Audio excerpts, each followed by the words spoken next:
Hello everyone, and today I will tell you about lots of important news. But the crime was committed on the Trump courtroom. A group of Mark says. Let's go to see. Is the brand new United States Senator from Ohio, just sworn in earlier today, Bernie Moreno. Okay. Congratulations, Senator. We can officially call you that now. What's it feel like? You raise your hand, you get sworn in as the senator. Can you believe it? What'd you tell your wife and your family and your in-laws and everybody else? Did they believe It's not funny. that you're now a senator? Well, the good news is I have a big Catholic family, so they all came to Washington, D.C. to be part of this. You know, it's a little overwhelming. I mean, I'm a kid born in Colombia, South America, blessed to death by this country. I got the ability to build great businesses here, and this is my time now to give back to this country that I love, and eager to get to work to get stuff done. Well, congratulations to you. It's quite a moment in anybody's Yeah. history, and the task is big. I've seen your committee assignments. I want to follow up on the lawfare that's out there. You know, there's this prevailing feeling, I think, across the country that justice is not applied equally, that they somehow, if you're a conservative or Republican or say have the name Trump, that you're just not going to get the same sort of treatment as somebody on the other side of the aisle. What can you do as a senator to help even that playing field and restore justice and confidence in our justice system? Well, Jason, as you know, what makes America unique and a great country is that we have a justice system that works.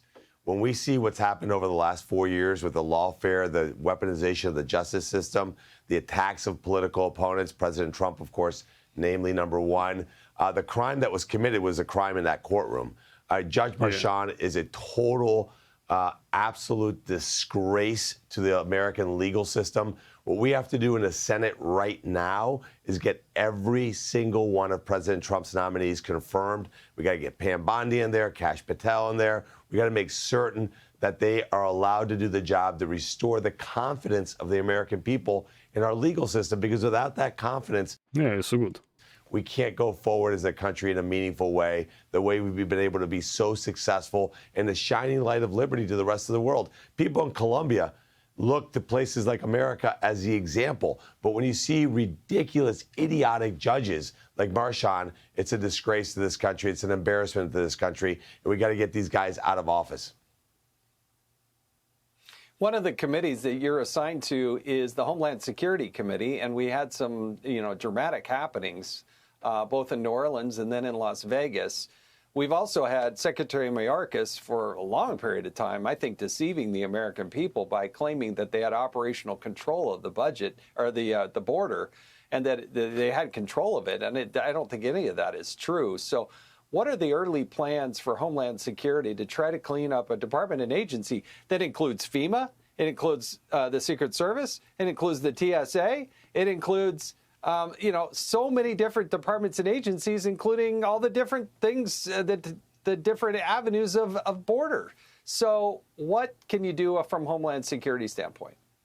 Well, the first thing I do is we got to get Kristi Noem in there. We got to get, again, Trump's nominees in there confirmed quickly. We got to get them in there by January 20th. They should be ready to go so that when President Trump's inaugurated, we have a full cabinet in place.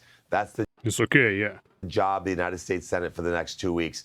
Then what they've got to do is they got to go in deep into these organizations and reform them. Now, what we have to do is, through legislation, stop these loopholes like asylum that allow people to cross the border illegally and then raise their hand and claim asylum. We have to end that ridiculous legislation that exists, make it very simple. If you come into this country illegally, you're not caught and released into the interior of the country, you're immediately returned to the country where you came, and you're never allowed to claim asylum for the rest of your life. Yeah. Look, we have to make it so that you can come here legally and zero tolerance for illegal immigration. And if you're in this country illegally, you're going to be deported very, very soon. You should make the It's very interesting, yeah. plans before we're forced to get you out of this country.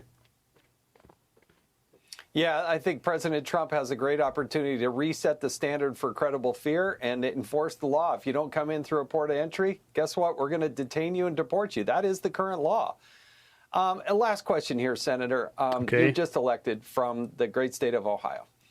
Great expectations. When you look back 5-6 years from now, how should the people of Ohio and the people of the United States are going to look at you? What would be a success in your mind? What do you need to achieve during those 6 years that you've been granted this opportunity to serve as a senator?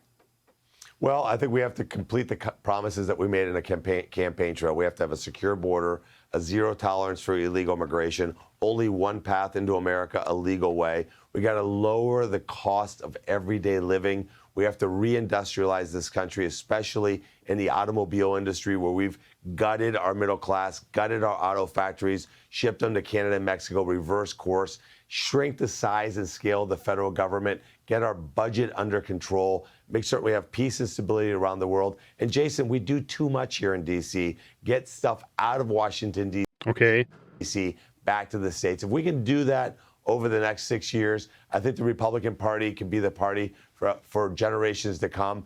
We have an opportunity. We don't have 6 years, though. We have 18 months to get these things done, and I'm confident that we can do it. So we're interested about this Sima Press video. Amen to that. Yeah. I can tell why you're the It's all senator. today. Congratulations. Big moment. Hey, Sean Hannity here. Hey, click here to subscribe to Bye-bye. Fox News YouTube page and catch our hottest interviews. It's my channel. Bye bye.